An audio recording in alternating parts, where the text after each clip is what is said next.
Welcome to the Boundary Breakers Collective. Today, I am here with Amy Todisco. And with over 30 years of trailblazing experience in green living and holistic health, Amy has broken boundaries in advocating for healthier, toxin free lifestyles. Featured on HGTV and Vermont Public Television and Radio, Amy brings her expertise to the forefront with a down to earth approach.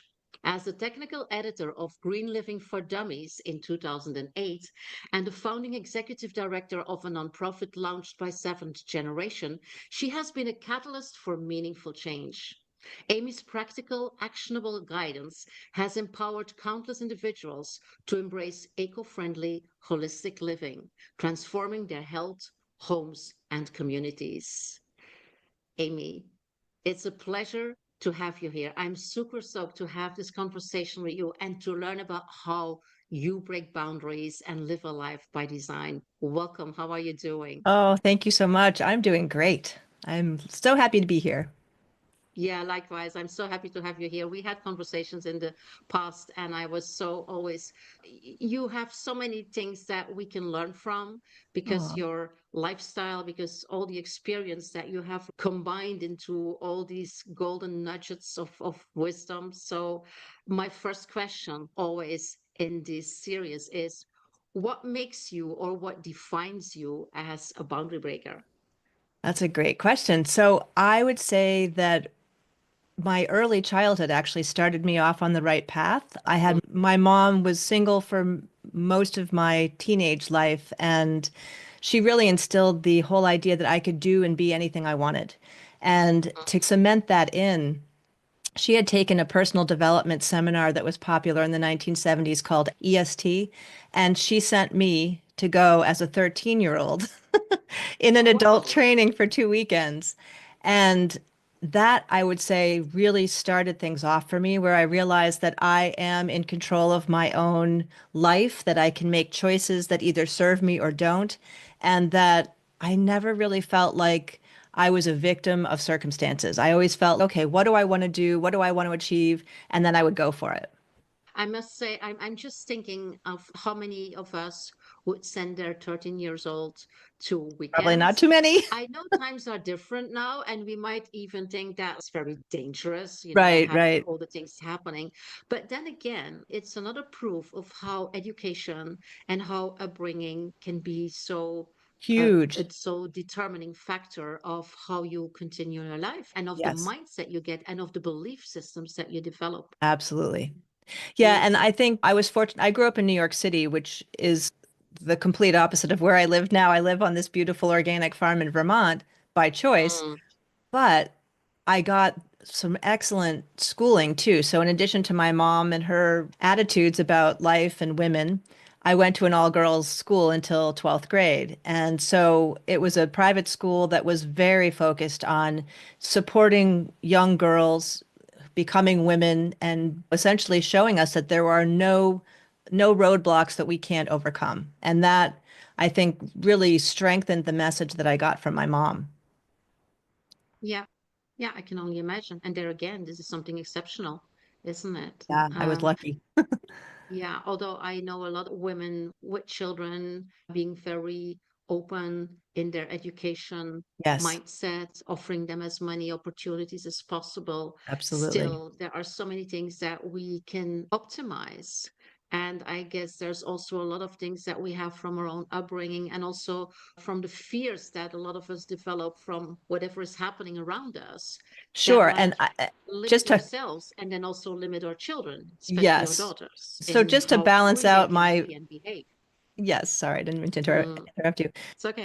To balance out my rosy perspective, I also was dealing with a lot of scary stuff growing up in New York City in those Mm, years. It was pretty dangerous. My mother, her apartment was on the Upper East Side, but we didn't have a ton of money. We got a scholarship to school and that sort of thing. So I went to school with really wealthy people and lived in this great neighborhood. And still, there were tons of scary incidences. Like I didn't even like to travel the subway. I would much prefer the okay. bus or walking. So it was a lot of balancing the fears of growing up in a place that was fairly dangerous, and particularly Yeah. for young women, which I think it still is, and this feeling that I could do anything that I put my mind to.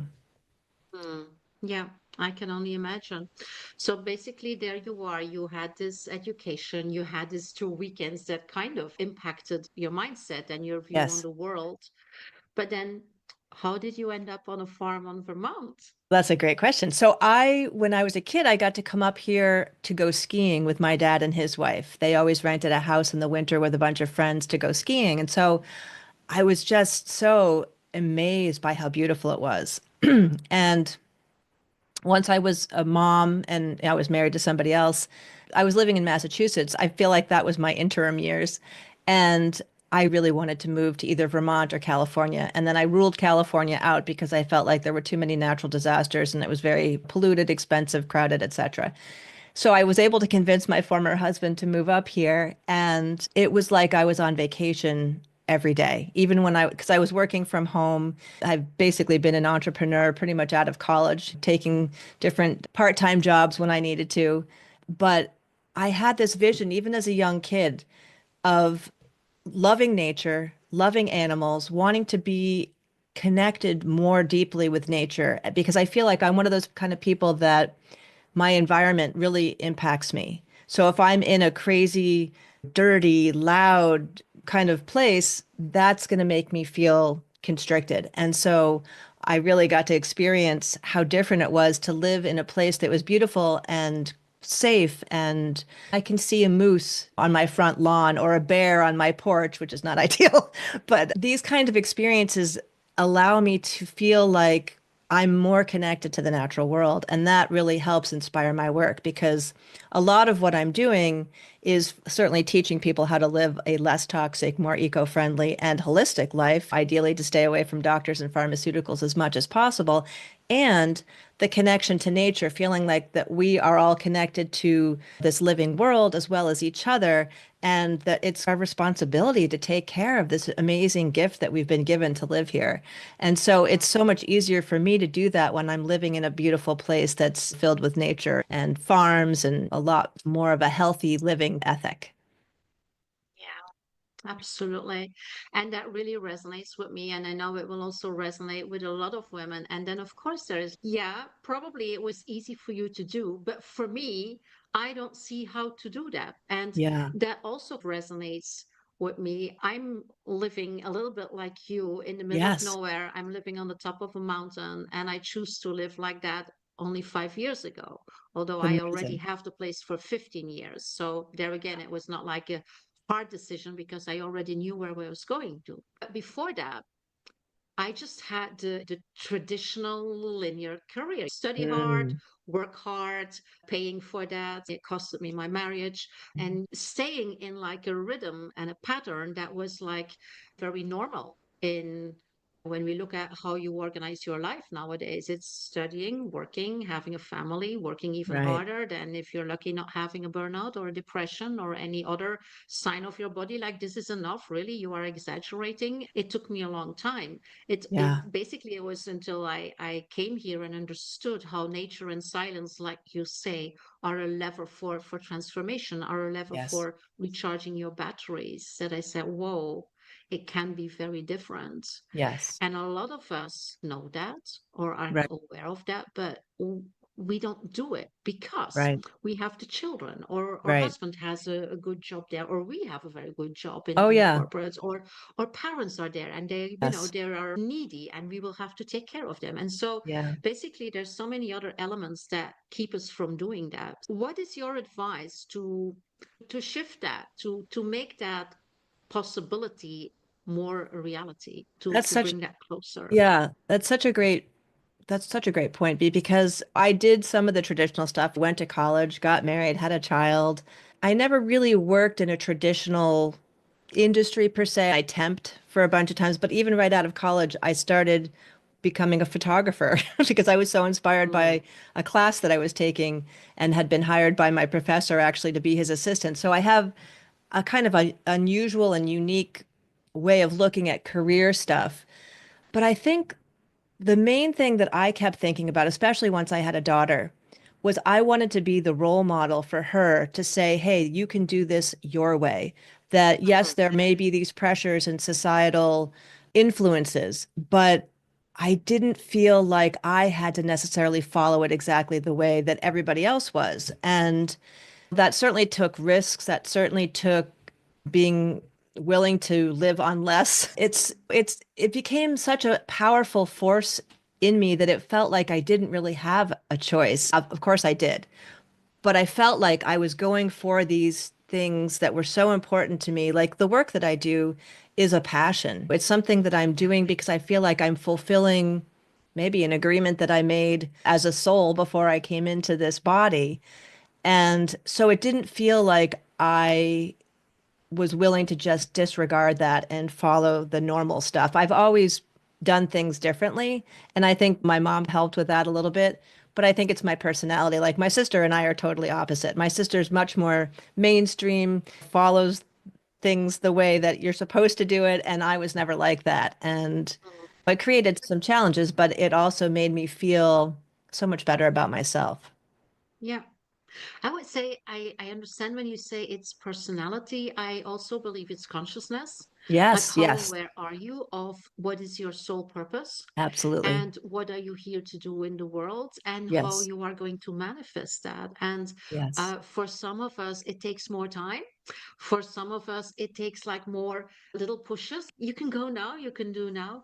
And there's a lot of fear involved. I believe yes. that our society is run by fear. If you look Oh, at the media, absolutely. And if you it's look what, at how politicians are creating a reality that of course is a reality if you allow those filters to operate. correct. So it is about finding different filters to create a reality that really matches your sole purpose, and Yes. then just go for it. Like you say, sometimes it's risky and I'm doing it anyway, sometimes I'm Yes, afraid and I'm doing it anyway, and then exactly. just look what happens. My standard question is, what's the worst that can happen? Yes, I do that too. Yeah, and it opens so much opportunities. It is. I also believe that curiosity is an important one in that, Yes, I and was going to being say that. able, yeah, being able to let go of judgment, because or judgment, that is something that I guess with the first spoon or the first meal that we receive as babies, I think there's a dosage judgment in that, because when we come to the world there's no judgment, but once we get Right. into this awareness stage, there's Yes. so much judgment and so much need for us to please and to belong and to not confront and to be, especially for women, to be Yes, I nice was and to thinking do that. what is expected from us. And so we like completely undo our personality, but Yeah. with that we also undo our potential, we Yes. undo our gifts for the world, right? And so it's wonderful to be able to see that with you and to do that, and also to do that with clients, you and me, to Yes. rebuild that personality, to have access again to those gifts, and to reconnect with inner strength in order to say, this is me and this is my voice and I speak my truth and Yeah, I'm doing what I'm here to do. And that's such a absolutely. powerful process, actually. It's, yeah. I had a very powerful experience in my teenage years. I took an actor's class. It was like a weekend workshop, I think. And we had to prepare a character to perform on stage. And I thought, oh, I'll be a ballerina. I was really into gymnastics at that time, and I thought ballerina would be cool. So I had this whole idea of what I was going to say and do. And the girl before me got up and did a ballerina. And I thought, oh no, I can't do the same thing as her. I've got to come up with something else. And so what one of my thoughts was going to be following intuition. So my intuition said, become one of those TV evangelist ministers. And so I didn't know a whole lot about it other than what I had seen on television. So I got up there and I started doing this character, and it was wild. I had the entire audience on their knees simulating praying and all that stuff. And I froze at that one moment because I thought, oh my gosh, I have all this power. I can't believe that people are going along with this. And I remember the teachers in the back of the room saying, get back in character, get back in character. And I thought, okay. And so then I took it back up again. And that moment has always stayed with me because I thought, wow, I had way more power and presence than I even was aware of. And it was such a cool experience to draw on, to remember that. And so anytime I've been in a situation where I've been doing public speaking or speaking out about something, I always remember that experience. Yeah, I like that a lot. When I work with women in order to like reconnect with their strengths and access their power centers, one of the power centers is indeed, like you say, this powerful you. Yeah. And so Yes. if things are tough or things are difficult, or you don't find the courage to reconnect with that powerful you that was standing there and had this experience of Yes. impact and of confidence, reconnect with that and then use that energy to confront whatever has you have in life in the Yes. moment. It's a very strong one. I'm really Yes. happy that you bring that as an example, because we can all do that. Everybody has moments, even if it's like years ago, where they Yes. felt powerful. Exactly. There's always at least one moment, and so reconnect with that and use that energy to deal with whatever is coming your way a lot better than be afraid and not understand and think that you are powerless, because when you feel that, it's like indeed you're giving away your power and you let Exactly. other people or situations control you, and taking back that power from the inner strength. Such a good, I would say, approach. It's an amazing process. It's an amazing process. And we can practice that. We can practice that even with visualization. Imagine ourselves as very powerful in certain situations, because our brain doesn't really knows the difference between That's right. Well, reality and our that's thoughts. We can really trick our brain, right? And yes. so if we step into that power imaginary and we connect with our heart, we really feel it. We have the emotions that go with stepping into that power. It creates an energy that we can use for whatever comes our way, for whatever curveballs life throws at us. And these are Yes. very simple things. And Well, yet, I not everybody understands or practices it. So that's right. maybe when you're listening or when you're watching this episode, try it. You will see it will shift a lot. Yeah. I really want to highlight what you said about the brain doesn't know the difference between imagination and reality, because that's one of the things that I have capitalized on as far as like creating vision boards and, you know, imagining what I'm trying to create, imagining it ahead of time, and then being Uh-huh. grateful for it as though it's already happened. There's all kinds of Yeah. neat little spiritual tricks that we can do to help our brains overcome that humanness that gets us stuck. Yeah. Yeah, Yeah. absolutely. It's about creating these new neural pathways, basically, Yes. because especially if you feel like, I can't do that, I'm not good enough, nobody will Right. be interested. If you repeat that enough, you create like a highway That's in absolutely your right. brain in terms of neural connections. And it is about creating new ones. And with, like Yes. you say, with vision boards, with imagery, with visualizations, you can Right. create these new neural pathways and make them deeper and easier to access. And we Right. all have that. I mean, for this year, I have this big project I'm launching soon. I cannot tell too much about it, but there's a lot of other people involved, a lot of other female entrepreneurs. So it's like a co creation project. And it's a little bit scary, because even though I know it's an amazing project, I know, first of all, it's a lot of work, a lot of organization. And Yeah. secondly, we have to be able to start with at least 50 women to give it Uh, the critical mass. And yes. so I'm doing a lot of visualizations of me, the organizer and the launcher of this big project, and how it will be, and what my website will like, and how I will do a communication, and how I will do the webinars and the interaction with people that are interested, things like that. I do a lot of imagery and visualizations there in order to build that. And so if there's this little connection that says, it will be difficult, it might not be the good time or whatever, all the things that come up with all of us when we Yeah. start something new, I just try to bury that neural connection and create a new one of the successful launch. And that's a big difference. Also in energy and in Yes. power to speak and to create a connection with other people. That's an important one. Yeah. So two thoughts come to mind. One is asking you the question, what will you feel like when this is a success? Like, how will that having that new project come to fruition make you feel? Oh, it will make me feel extremely happy, because it will be again a manifestation and an emanation of what I want to do. So Awesome. when I look at my mission on this planet, it is about giving women a voice so they can speak their Ah, truth, but yep, also create the platforms to do that. Because we yep. can have a voice, we can speak our truth, but if there's no platform for people to reach us or to listen to us, that's a difficult one. Right. And so it would be so aligned with my mission that it would be amazing. It would That's be awesome. amazing. I would be extremely thrilled. And not only me, because it would mean a lot for all the other people involved. It's not something I do for me, it's something I do for female entrepreneurs. Which That's is part of your passion that you've come here to achieve.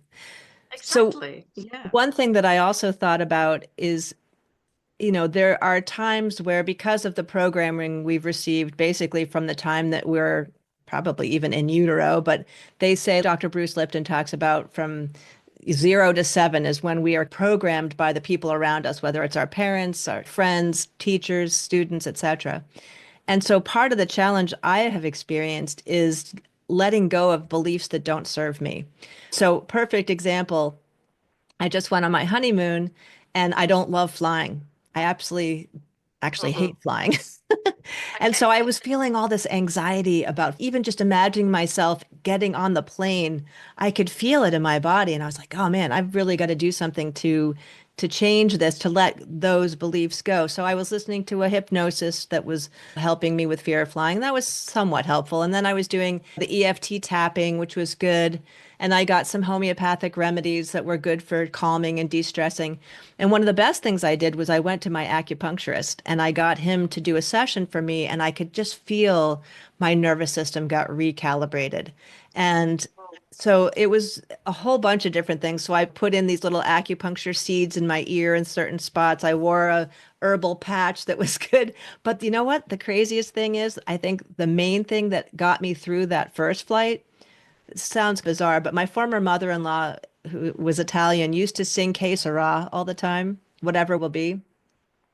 And for some reason, just sitting in that plane, feeling the vibrations and not wanting to look out the window particularly, I just started reciting that in my head. Yeah. And that seemed to do the trick. It was like, I don't have control over this.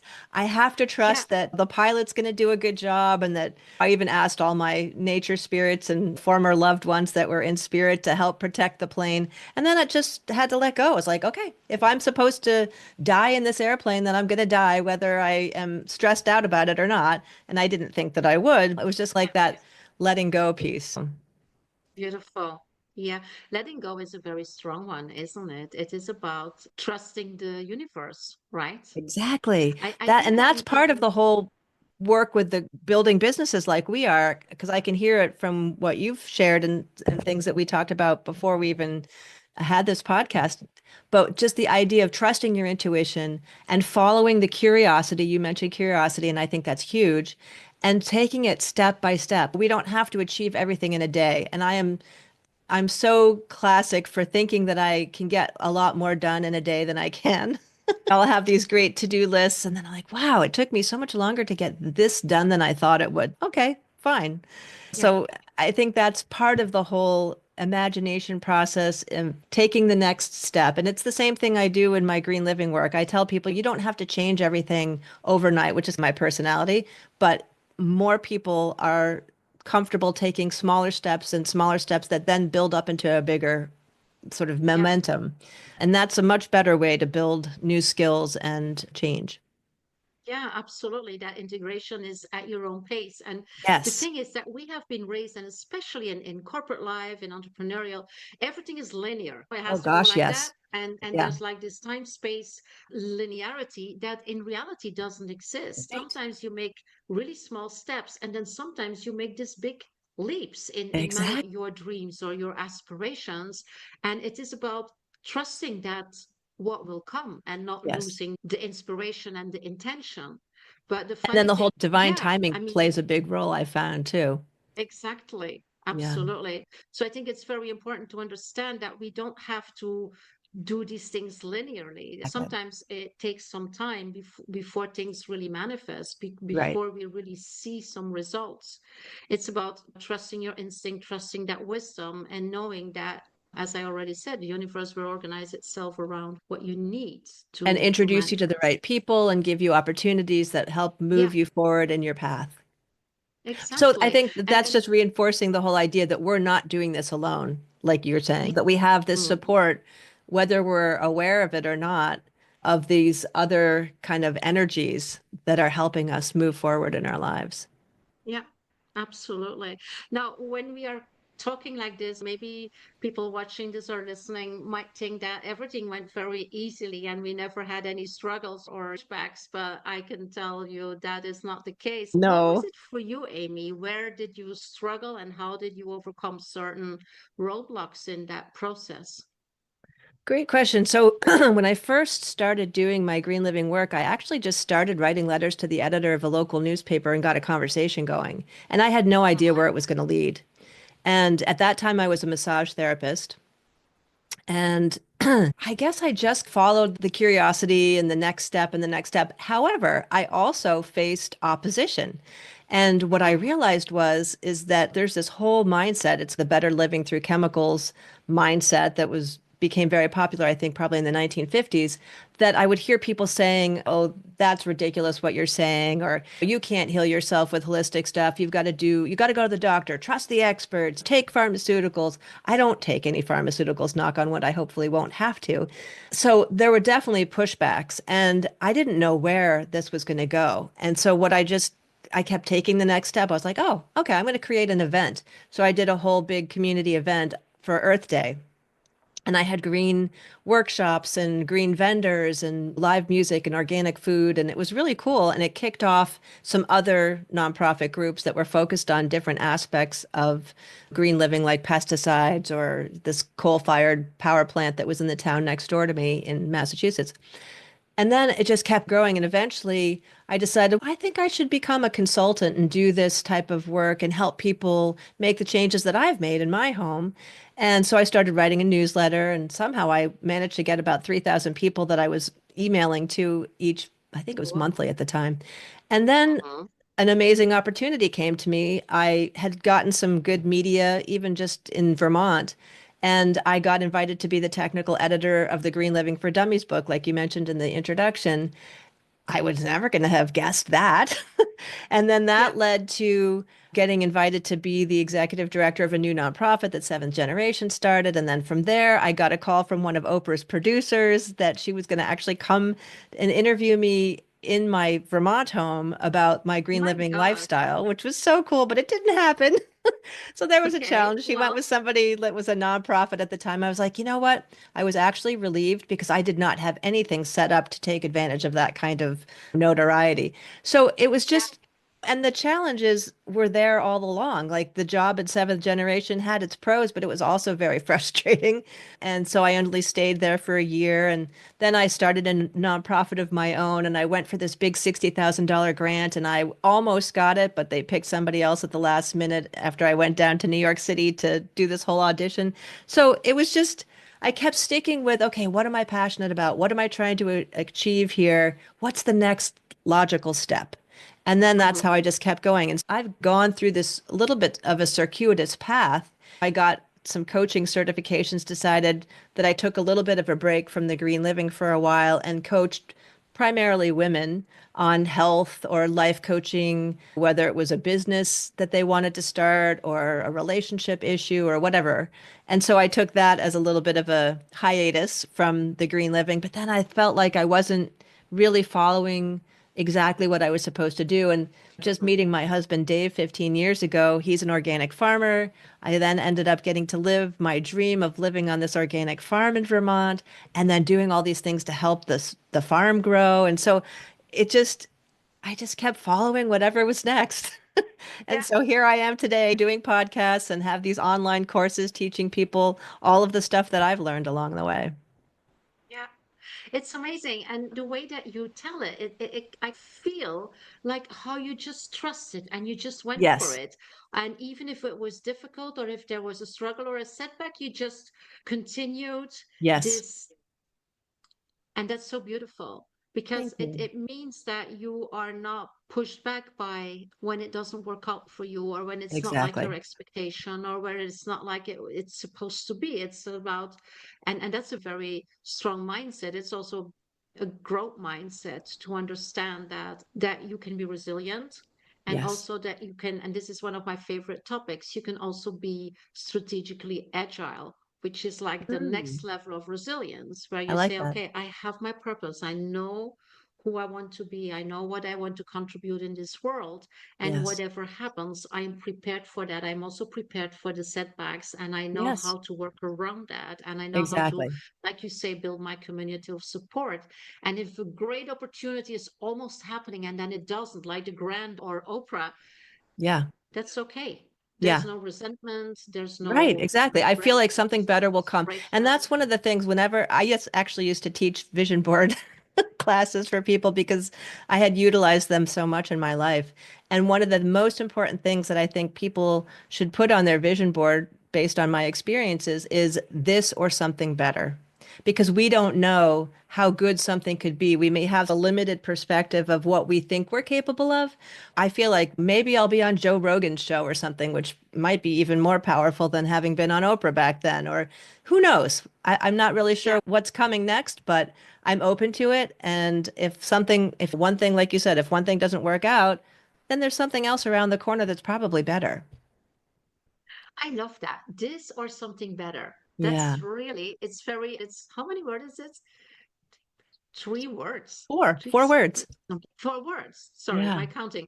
That's okay. Four words that like can turn everything around in terms Totally. of how you look at life, how you look at events, how you Right. experience them, and how you use them to continue and build on that. That's Yeah. beautiful. That's Thank beautiful. you. I do quotes. I distill quotes from our conversations, and Oh, I'm pretty cool. sure that this one will be That's one going to of be your one of them. quotes. Yes, yes, we're going Beautiful. to make that famous. That's I a love very good that. one. Yeah. Absolutely. Absolutely. Amy, I'm pretty sure that just watching or listening this episode will mean a lot for a lot of people, like eye I hope so. openers or small ideas. Last advice that you have for women that are looking for more fulfillment, that are looking for more momentum in their life, and that are Yeah. looking for this holistic approach, that are tired of being only the professional woman, only the career Yes. woman, but want to open to all aspects of living. What would be your best advice?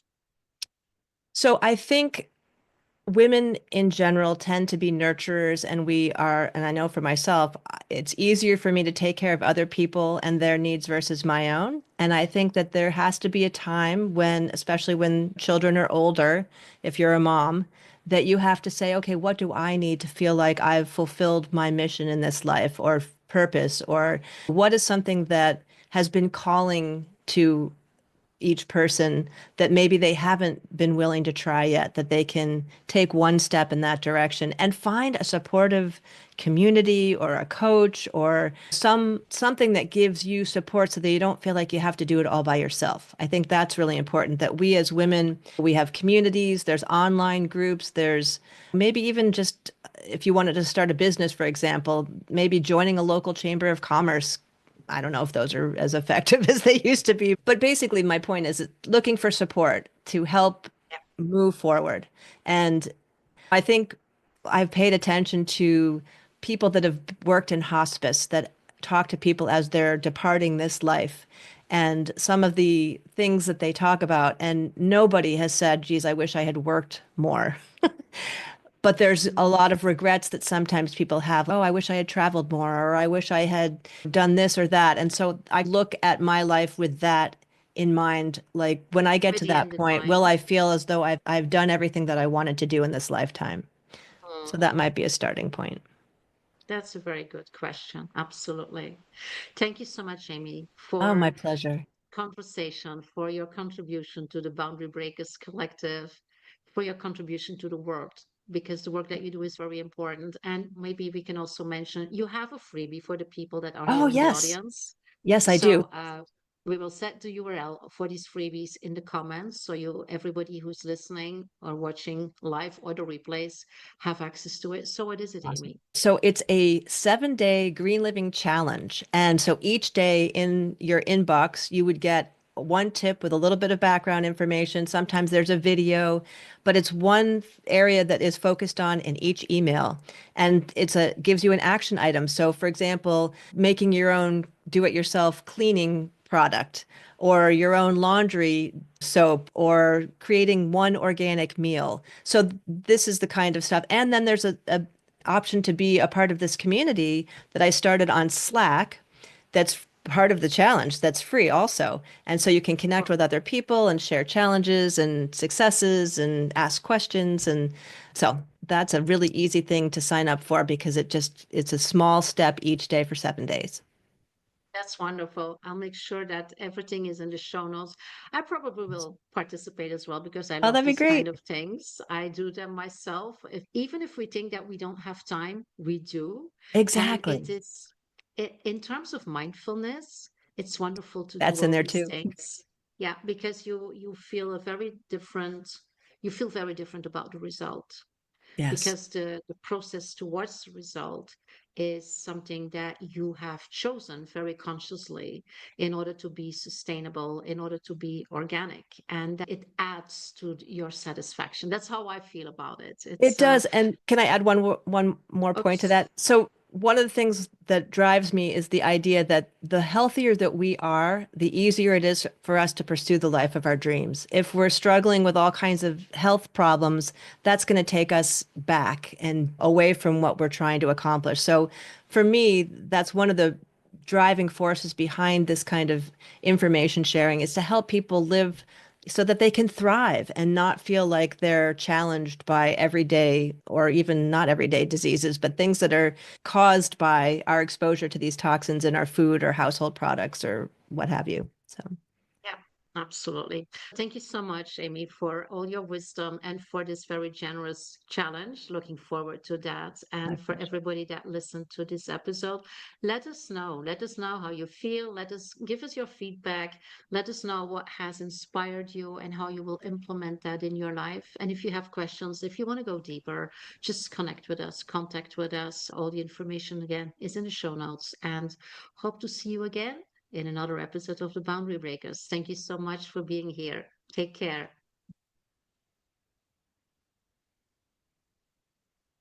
All right. I'm going to stop the recording, Amy. All right.